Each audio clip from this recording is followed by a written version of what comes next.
प्रधानमंत्री नरेंद्र मोदी के नाम एक और कीर्तिमान। देश में सबसे अधिक समय तक नेतृत्व करने वाले बने सरकार प्रमुख। भारतीय राजनीति में कायम किया नया रिकॉर्ड। नेता प्रतिपक्ष की मौजूदगी में भाजपा प्रदेश कार्यालय में संगठनात्मक बैठक।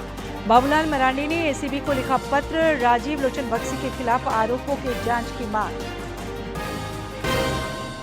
विश्व जल दिवस पर राज्य भर में कई कार्यक्रम आयोजित। खूंटी में जल संरक्षण की ली गई शपथ।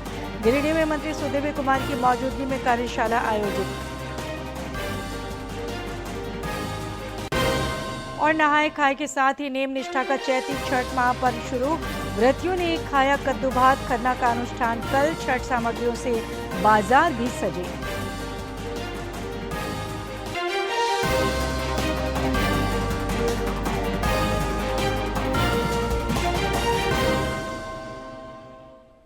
नमस्कार, खबरें झारखंड में आपका स्वागत है। खबरों के साथ मैं हूं सरोज झा और अब समाचार विस्तार से। भारतीय राजनीति में आज एक नया कीर्तिमान स्थापित हुआ है। प्रधानमंत्री नरेंद्र मोदी ने भारत के सबसे लंबे समय तक सरकार के प्रमुख रहने का रिकॉर्ड बनाया है। ये एक दुर्लभ और अद्वितीय उपलब्धि है जो दशकों की सेवा और नेतृत्व क्षमता को दर्शाती है।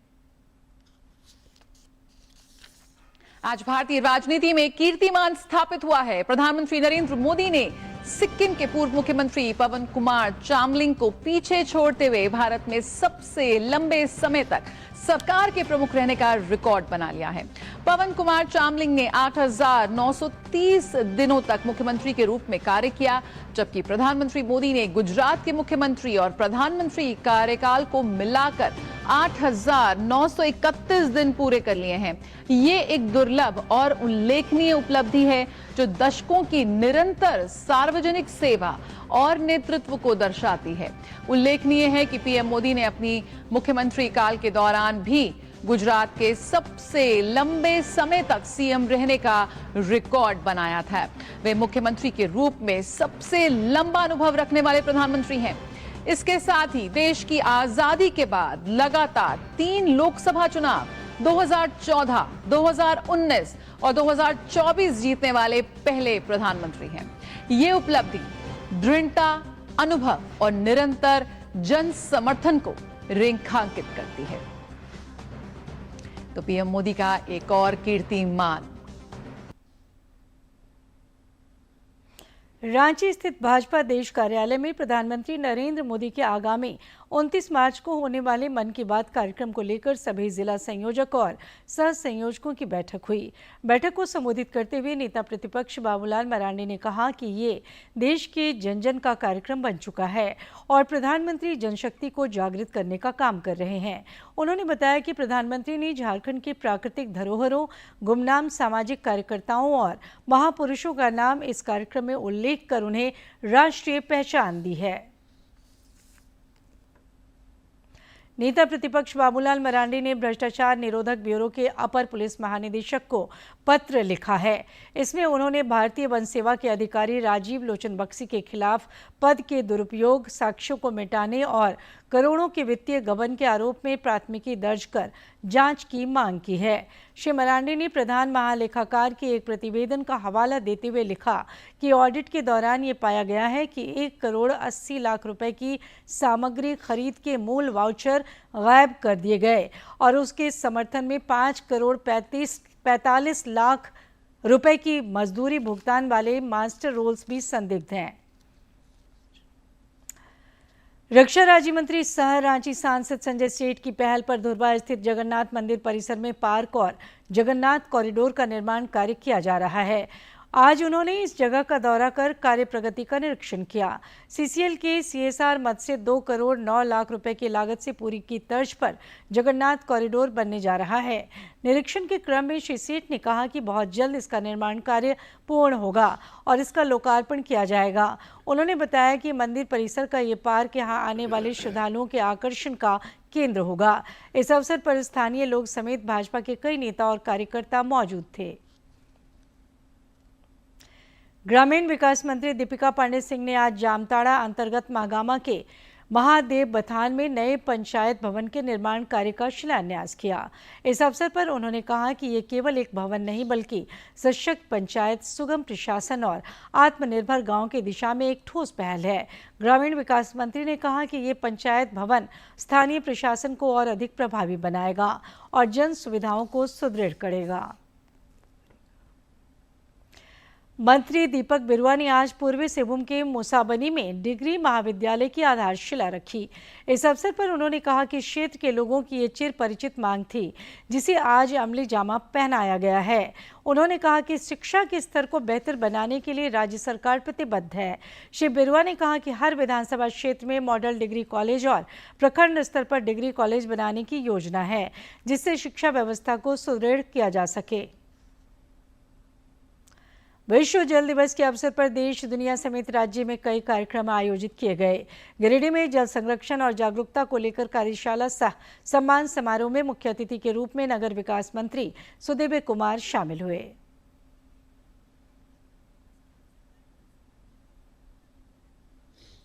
सम्मान समारोह आयोजित हुआ। इस दौरान जल सहियाओं की भूमिका और समस्याओं पर चर्चा हुई।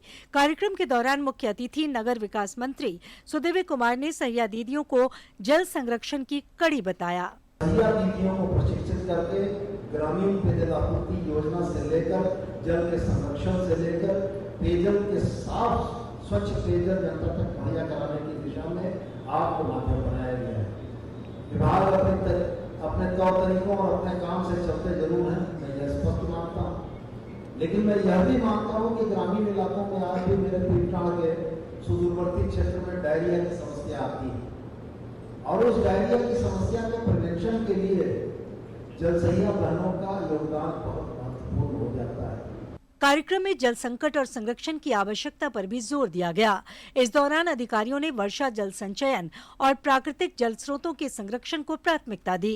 उपायुक्त राम निवास यादव ने कहा कि जल है तो कल है, इसलिए हर स्तर पर जल संरक्षण जरूरी है। हमारे जिले में जो जल नल योजनाएं जो चल रही हैं, कुछ अधूरी भी है, कुछ जो मतलब पूरा हो गया, कुछ में पानी नहीं है, कुछ में वाटर का इशू।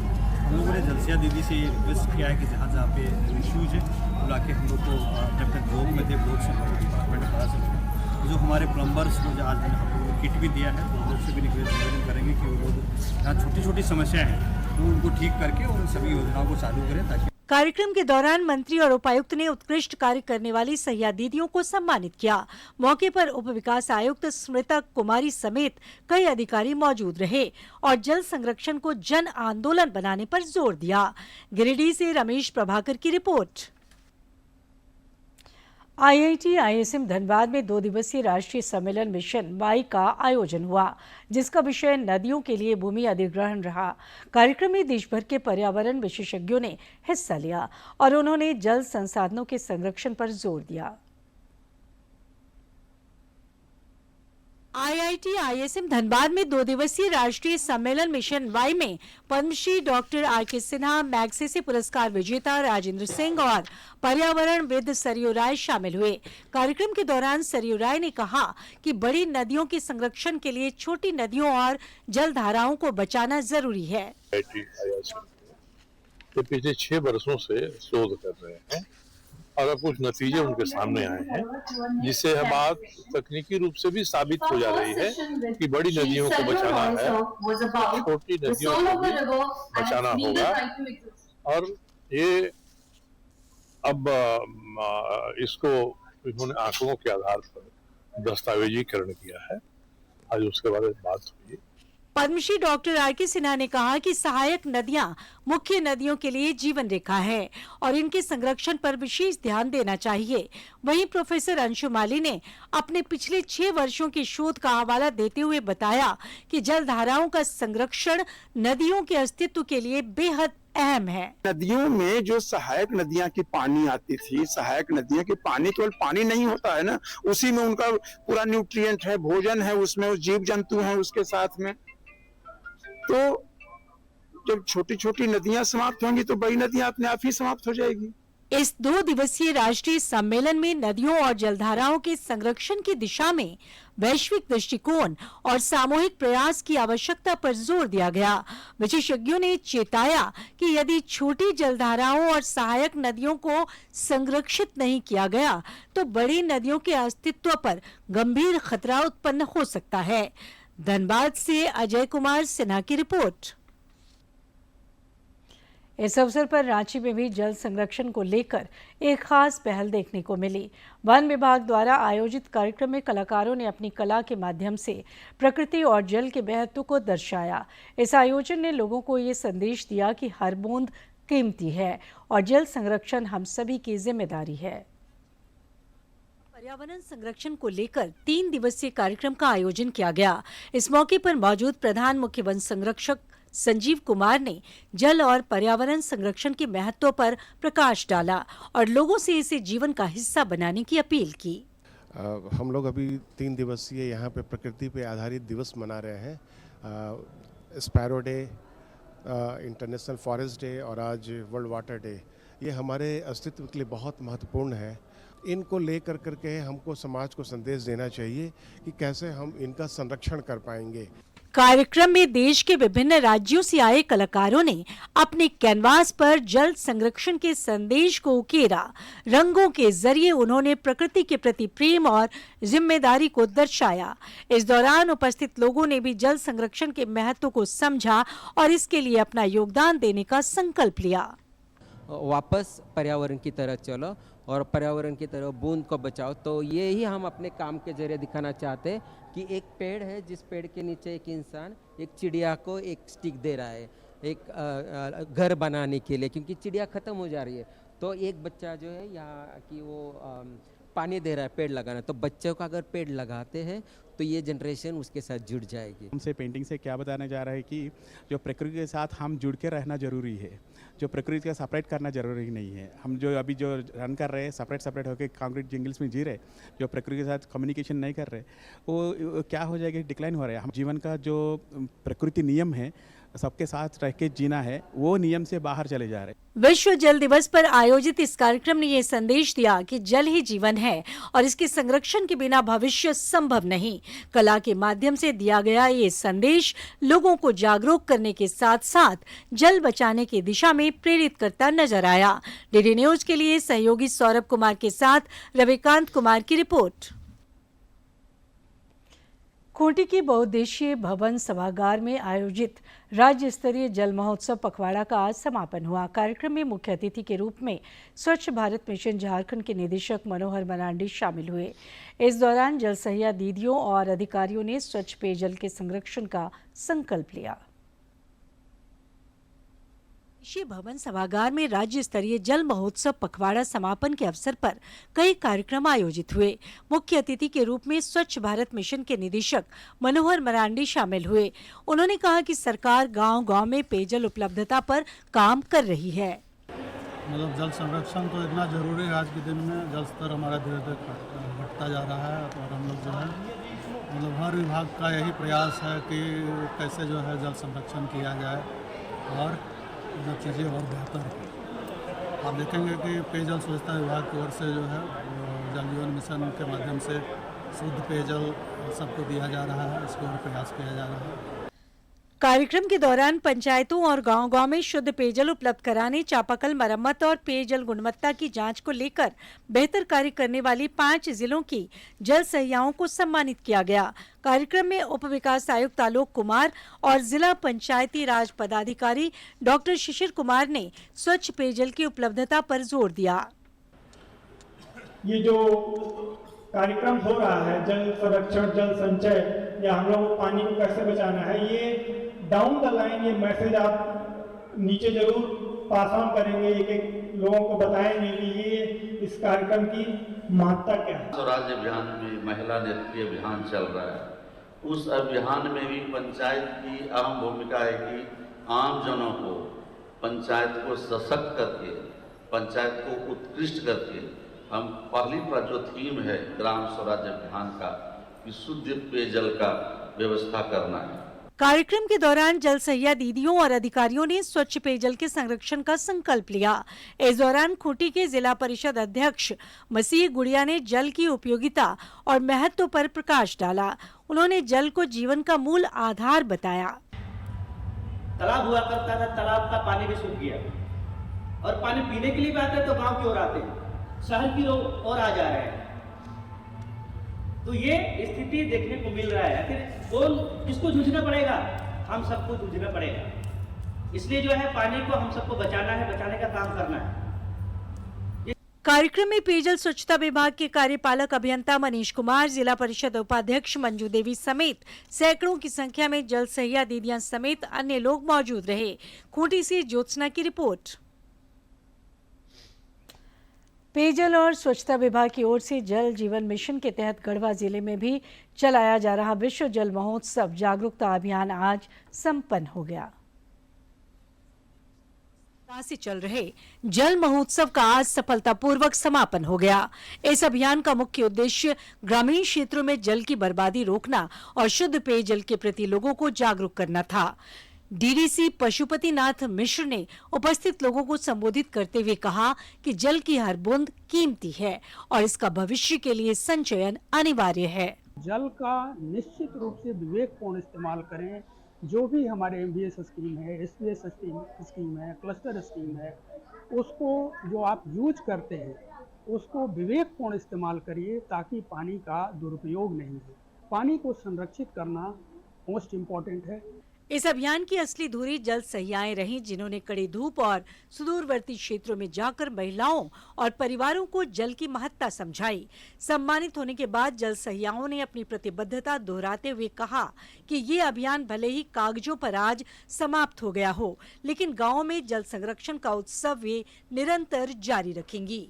शुद्ध जल घर घर पहुँचाना है, लोगों के जागरूक करना है और जो हम लोग महोत्सव मनाते हैं वो हम लोग रोज ही महोत्सव मनाएं और घर घर में मैसेज को भी पहुंचाएं, लोगों के जागरूक करें जो कि शुद्ध जल मिले और जल को संचयन करना है और सुरक्षित जल को घर घर पहुंचाना है। जो 25% जो जल है शुद्ध जल, उसको किस तरह से गांव मतलब जल नल के माध्यम से हम लोग जो पहुंचा रहे हैं उसको बेकार ना बहाएं और किस तरह से हम लोग जल को बचाएं और बचा के रखना है, उसको हम लोग गांव वासियों को समझाते हैं और बेकार ना बहाने के लिए भी बताते हैं। शपथ ग्रहण और सम्मान समारोह के साथ संपन्न हुए इस महोत्सव ने गढ़वा में जल क्रांति की एक नई नींव रखी है, जिससे आने वाले समय में जल संकट से निपटने में मदद मिलेगी। उम्मीद है कि इस महोत्सव से जगी जागरूकता भविष्य में हर घर जल के साथ साथ हर घर जल संचयन के संकल्प को भी पूरा करेगी। गढ़वा से विजेंद्र की रिपोर्ट। नहाय खाए के साथ ही नेम निष्ठा का 4 दिवसीय चैती छठ महापर्व आज से शुरू हो गया है। छठ महापर्व के सिलसिले में छठ व्रती कल खरना का अनुष्ठान करेंगे। वहीं परसों अस्ताचलगामी सूर्य को पहला अर्घ्य अर्पित करेंगे। उधर आज कद्दू भात के साथ व्रतियों ने पहले दिन का अनुष्ठान किया।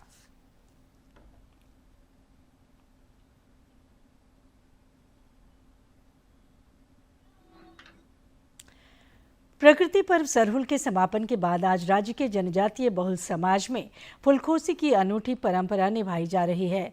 ये केवल एक रस्म नहीं बल्कि धरती मां के प्रसाद के रूप में सुख समृद्धि का संचार है। आइए रांची के सपारोम गांव से देखते हैं इस जीवंत परंपरा पर ये खास रिपोर्ट।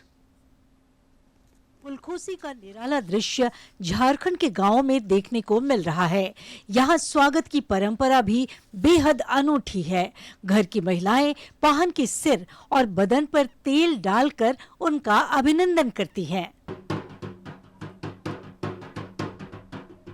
ढाक और मांदर की थाप पर थिरकते हुए पाहन की मंडली जब सूप में सखुआ का फूल लेकर हर घर में प्रवेश करती है तो पूरा वातावरण भक्तिमय हो जाता है।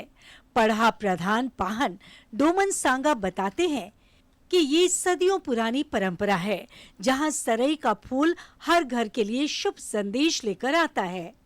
देखिए, ये हमारे आदिवासी समाज में आदिकाल से ही, जब से संसार का सृष्टि हुआ तब से ही हम प्राकृतिक के पूजक हैं और हमारा पूरा धरती जितने भी पेड़ पौधे हैं सारे हरा भरा हो जाते हैं। गांव के बुजुर्गों का मानना है कि इन फूलों में सकारात्मक ऊर्जा होती है। सामाजिक कार्यकर्ता चरवा किरकिट्टा बताते हैं कि पाहन के स्वागत की ये पौराणिक विधि प्रकृति और संरक्षक के प्रति सम्मान को दर्शाती है। महिलाएं इन फूलों को साल भर सहेज कर रखती हैं, जो उनके लिए सुरक्षा कवच की तरह होता है। और जो हम लोग का परंपरा है ना, जो हंडिया उड़िया चलता है पूजा पाठ में, वही हंडिया को 2 बूंद मतलब 3 बूंद धरती माँ को देता है। और फूल जब झोंकते हैं ना, उस टाइम पहन जी हम लोग का पहन बाबा जो बोलते हैं ना कि वो चला माँ से दुआ मांग के आता है कि मतलब हमरा धरती में हरा भरा रहे, धन दौलत हर चीज अच्छा ढंग से होए। सरना स्थल और अखड़ा में पूजा के बाद फुलखोसी का ये कार्यक्रम पूरे विधि विधान से संपन्न होता है। सपारोम गांव के मुखिया अजीत तिग्गा कहते हैं कि इस टोली में पाहन के साथ कोटवार, पनभरा और महतो जैसे पारंपरिक पदाधिकारी भी शामिल होते हैं, जो सामाजिक व्यवस्था को मजबूती देते हैं। सरना धर्मावलंबियों ने पूजा पाठ करने के बाद में जंगल से जो फूल लाया जाता है सरना स्थल में चढ़ाया जाता है, उसको पाहन द्वारा पूजा किया जाता है। वहाँ का विधि विधान खत्म होने के बाद में 1 दिन के बाद में फूल खोसी का दिन रहता है। उसमें सहयोगी पाहन राजा, जो गांव का पाहन राजा बोला जाता है, उसका सहयोगी के लिए ढाक के साथ में नगाड़े के साथ में कोटवार रहते हैं, साथ में पैनभारा भी रहते हैं। उसको पूजा पाठ मुर्गा मुर्गी जो बलि देते हैं उसको। आज के आधुनिक दौर में भी आदिवासी समाज अपने इन जड़ों से मजबूती से जुड़ा हुआ है। फुलखोसी की ये अद्भुत परंपरा न केवल आस्था का विषय है, बल्कि ये प्रकृति और मानव के बीच के अटूट प्रेम की गवाही भी देती है। रांची से प्रताप की रिपोर्ट। हजारीबाग स्थित लोपोंग गांव के तत्कालीन मुखिया दिलीप कुमार रविदास ने वर्षों पहले जल संचयन की मुहिम शुरू की थी और इसकी गूंज प्रधानमंत्री नरेंद्र मोदी के मन की बात कार्यक्रम तक सुनाई दी थी। आज सालों बाद उनका ये प्रयास रंग ला रहा है और गांव में जल स्तर काफी ऊपर आ गया है। हजारीबाग जिला मुख्यालय से दूर कटकम सांडी प्रखंड का लोपुंग गांव आज जल संरक्षण के लिए एक केस स्टडी बन चुका है। उनकी इसी जुनून की चर्चा 30 जून 2019 को प्रधानमंत्री नरेंद्र मोदी ने अपने मन की बात कार्यक्रम में की थी। जहां पहले पानी के लिए हाहाकार मचता था, आज वहां 15 से 20 फीट की खुदाई पर ही मीठा पानी उपलब्ध है। लोग बोरिंग करते हैं तो 200, 300, 400 में पानी नहीं निकलती। इसका सबसे बड़ा कमी है कि वाटर का बर्बाद करना, तो लोगों पानी को बर्बाद करते हैं और उसको अगर एकत्रित किया जाए, सभी पानी को रोका जाए और जमीन के नीचे उसको समाहित किया जाए तो आने वाला समय में वाटर लेवल ऊंचा हो सकता है। गांव के ग्रामीण बताते हैं कि 2019 के बाद से गांव की आबो हवा बदल गई है। अब गर्मी के दिनों में भी चापाकल जवाब नहीं देते। बरसाती पानी को रोकने के लिए किए गए छोटे छोटे प्रयासों ने लोपोंग को एक मॉडल विलेज बना दिया है। तो पहले बहुत जल्दी जो है पानी कम हो जाता था चापानल में, अभी तो ठीक रह रहा है, बहुत अच्छा रह रहा है। क्या हुआ था आपके गाँव में? वही पंचसोखा बढ़िया बना, जहाँ जहाँ चापानल है वहाँ पंचसोखा बनाया गया मुखिया जी द्वारा। जी वाटर लेवल है। आप अभी जहाँ हम लोग जिस स्थान पर खड़े हैं, यहाँ पे हम लोग 20 फीट अगर गड्ढा करते हैं तो फिर 20 फीट के बाद कुएं का पानी आ जाता है। हम लोग 20 फीट के बाद जरूरत भी नहीं पड़ता है कि हम लोग यहाँ पे और नीचे जा सकते हैं या चापानल की आवश्यकता हो। कुछ क्षेत्र ऐसे हैं जहाँ पे चापानल की आवश्यकता होती है, लेकिन अधिकतर आप देखेंगे कि 20 फीट, 25 फीट, 30 फीट में हमारे यहाँ पानी है। आज विश्व जल दिवस पर प्रधानमंत्री नरेंद्र मोदी ने भी पानी की हर बूंद को बचाने का आह्वान किया है। हजारीबाग का लोपुंग गांव इस बात का जीवंत प्रमाण है कि अगर नेतृत्व सही हो और ग्रामीण एकजुट हों तो जल संकट जैसी बड़ी चुनौती को भी मात दी जा सकती है। हजारीबाग से गौरव की रिपोर्ट। योगदास सत्संग सोसाइटी ऑफ इंडिया का 109वां स्थापना दिवस आज रांची आश्रम में भक्ति एवं सेवा भाव के साथ संपन्न हुआ। इस अवसर पर आयोजित कार्यक्रम में बड़ी संख्या में भक्तों और आध्यात्मिक साधकों ने भाग लिया। कार्यक्रम के दौरान स्वामी श्रद्धानंद द्वारा संपन्न छात्रवृत्ति का भी वितरण किया गया। National institute for advanced manufacturing technology तथा बिरला इंस्टीट्यूट ऑफ टेक्नोलॉजी के 4 मेधावी विद्यार्थियों को परमहंस योगदानंद छात्रवृत्ति प्रदान की गई। और अब लेते हैं मौसम की जानकारी। राजधानी रांची और आसपास के क्षेत्रों में आज सुबह घना कोहरा छाया रहा। राज्य में 28 मार्च तक आंशिक बादल छाए रहने और कहीं-कहीं बारिश की संभावना है। मौसम विज्ञान केंद्र के अनुसार 26 मार्च को पूर्वी और पश्चिमी सिंहभूम, सिमडेगा एवं सरायकेला खरसावां जैसे जिलों में हल्के से मध्यम दर्जे की संभावना है। पिछले 24 घंटे के दौरान रांची के नामकुम इलाके में सर्वाधिक 28.8 मिलीमीटर बारिश रिकॉर्ड की गई। केंद्र के अनुसार अगले 5 दिनों के दौरान तापमान में 5 से 6 डिग्री बढ़ोतरी की संभावना है। और अंत में इस बुलेटिन के मुख्य समाचार एक बार फिर। प्रधानमंत्री नरेंद्र मोदी के नाम एक और कीर्तिमान। देश में सबसे अधिक समय तक नेतृत्व करने वाले बने सरकार प्रमुख। भारतीय राजनीति में कायम किया नया रिकॉर्ड। नेता प्रतिपक्ष की मौजूदगी में भाजपा प्रदेश कार्यालय में संगठनात्मक बैठक। बाबूलाल मरांडी ने एसीबी को लिखा पत्र, राजीव लोचन बक्सी के खिलाफ आरोपों के जांच की मांग। विश्व जल दिवस पर राज्य भर में कई कार्यक्रम आयोजित। खूंटी में जल संरक्षण की ली गई शपथ। गिरिडीह में मंत्री सुदीव्य कुमार की मौजूदगी में कार्यशाला आयोजित। और नहाय खाए के साथ ही नेम निष्ठा का चैती छठ महापर्व शुरू। व्रतियों ने खाया कद्दू भात। खरना का अनुष्ठान कल। छठ सामग्रियों से बाजार भी सजे।